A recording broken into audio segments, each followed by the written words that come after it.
What are the differences between these two machines?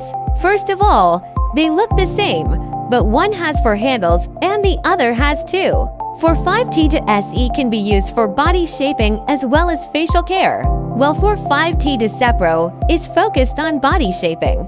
The cavitations of 45T2SE are both 30K. One intensity is 40 West, and the other is 80 West. In addition, the 45T2SE is also equipped with 2 handles for facial skincare. EMS can help tighten the skin and promote the absorption of skincare products, while RF can effectively lift the skin. The 45T2SEPRO combines 30K and 50K, using the principle that different frequencies of cavitation can reach different fat layers, effectively targeting shallow and deep fat. The prices of the 2 models are also different, so when you can choose the appropriate machine according to your needs.